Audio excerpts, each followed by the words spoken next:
naye akaseera kalituuka ne musiibula ate mujja kusiibula nga temugenze adde n'ekikumi bwe kiti. Wuuno pressure akolemidde Sudil Lupaleria nsonga ki? Ye Evelyn Namulondo yeganye ebya research semakula. Of course namala mangi gonna mwegali just wekumire bwekumizi kujika media ensibuko ya mawulire. Kwatanaba kubanga subscribinga gena maso subscribinge likinga commentinga tusobole okubanga munange tutambula fenna. Buterevu mukwano gwange ntandise n'ensonga za Lake Victoria. Munange mabega kawo akatambi kafulumye ne kumawulire byalagidwa nga Sudil Lupaleria munange kigambibwa mbu ono ali mu kuddaabiriza woteri emu. Wabula munange pressure avuddeyo n'akolima ng'agamba bannange kale byonna bye mukola mu bikole naye munange kale nawe emboozi gyewulireko. Katambi akasaasanidde ku mikutu gimugatta bantu nga kalaga ebimotoka ebiyiwa ettaka mu nnyanja Nalubaale. Kyazuuse nga bano bwe bali mu kuddaabiriza wooteeri ya Speak Resort Munyonyo. Nti wooteeri n'ennyanja Nalubaale kiriwo ekisinga obukulu. Mbu bali kusenda ettaka we baliyiwa mu nnyanja baddaabirize wooteeri. Eyo wooteeri eyambyewa ani wano mu ggwanga? Eyo wooteeri etugasa ki?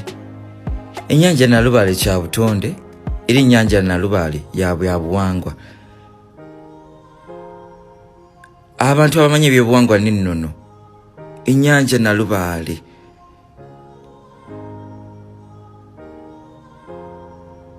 ekuŋŋaanirako bakatonda oba baalubaale. Ebyobuwangwa n'ennono mubimazeewo muzimbazimba biwooteeri. Wooteeri etugasa ki mazima ddala? Musoke mumbuulire ekyekintu. Eno ntubagamba nti ffe abaana ab'ebyobuwangwa n'ennono tetukyalina mirembe olw'okubanga musaanyawo obutonde. Kati ne weebuuza ani amuwadde olukusa okubanga asobola okwonoona ennyanja yatereze wooteeri? Wooteeri etugasa ki mazima ddala etalina ddwaliro? Mukole ennyo byonna bye mwagala naye era akaseera kalituuka ne musiibula ate mujja kusiibula nga temugenze adde n'ekikumi bwe kiti. Eyo nga nkujjeyo omukyala Evelyn Namulondo avuddeyo bannange n'akabatema n'abategeeza nti nedda bangi kye mulowooza nti omwana wange munnange mutabani w'omukulu Mr. Semakula si bituufu. Ono agamba omwana oyo munnange agwa mu kika kya Mr. Semakula naye walugave wabula Mr. Semakula si yamuzaala. Jjukira Mr. Semakula we yali munnange ng'ajaguza munnange emyaka gye wali ku Serena Hotel we yali ajaguza emyaka 46. Ono yavaayo nayanjula abaana be bonna mu bantu era bonna ne bamutegeera. Wabula yatutegeezanga omwana oyo munnange wamulabanga mutabani we era ali close nnyo ku family ye kubanga ayinamu mukwano gwe. Kale n'olwekyo nategeeza nti naye amuyisa nga mutabani we. Wabula abasinga balowooza nti ono yandibanga yamuzaala. Jjukira emabega kawo twakalaba omuyimbi omu amanyiddwa nga Prince Oma era ng'ono naye yavaayo ne yeegana omwana eyazaalibwa omukyala Grace Kani. Wabula DNA results zamaze ne zivaayo nga ziraga nti ono ye taata w'omwana oyo. Kitegeeza nti ebya DNA byo biri serious ddala ng'era baana bangi bali mu maka g'abantu naye nga munange abamu si gye balina okuba. Kale munange ojja kwesanga nti abayimbi bangi bazadde abaana ebbalibbali eyo naye ng'ate tebamanyikiddwa. Abasinga tubalaba mu maziika. Era Evelyn Namulondo avuddeyo n'akakasa nti omwana oyo si wa Mr. Semakula. Eyo no nga nkujjeyo omukyala Zari yavuddeyo munange nayanukula Diamond Platinum. Jjukira emabega kawo Diamond Platinum yavuddeyo n'ayimba akayimba ak'omukulu Aziza Zion era n'akaweereza omukyala Zari yadde ng'ono yabadde tali mu ggwanga. Wabula okusinziira ku sources ziraga ono obubaka yabufunye era munange Diamond yamuzzeemu ng'amulaga nti mwanattu yandibadde ebyayita abyerabira era wabanga anoonya muntu omutuufu afune omulala amufuula ekyo kyayagala abe. Wabula ebyokunonooza munange ebyabalala munange abyesonyiwe.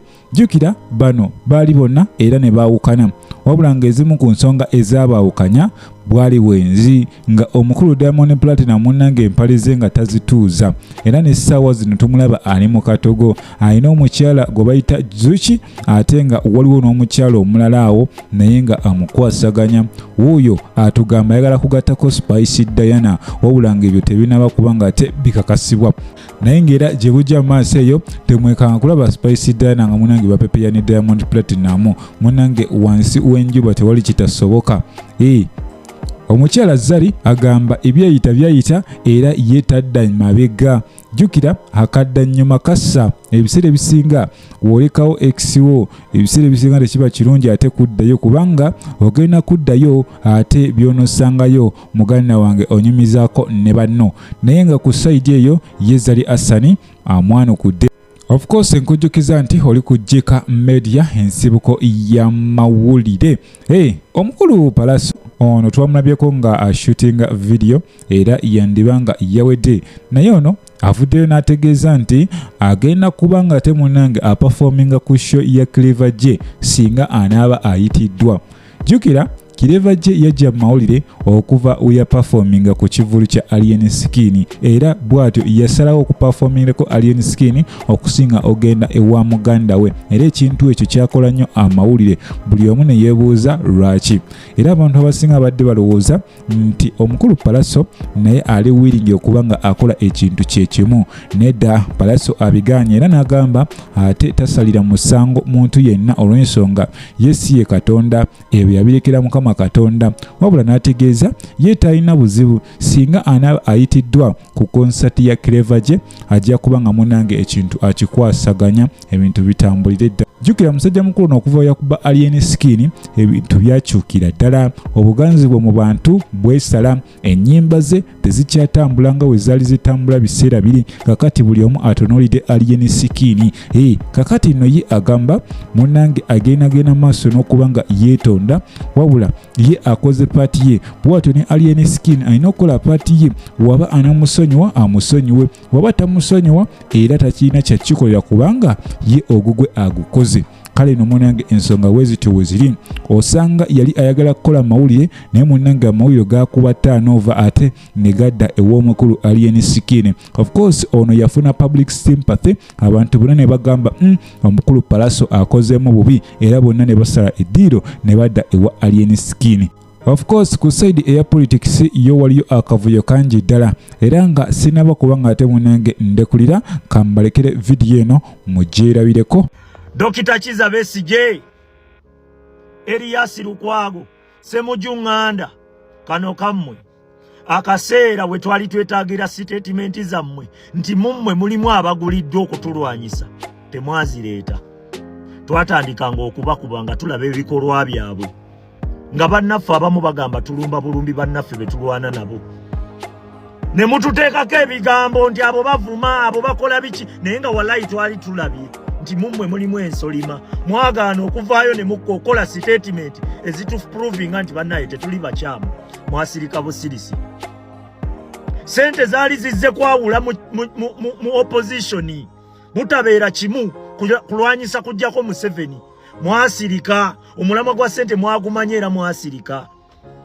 Kati wayise emyaka 3 muvaayo kati muvaayo mutugamba ki?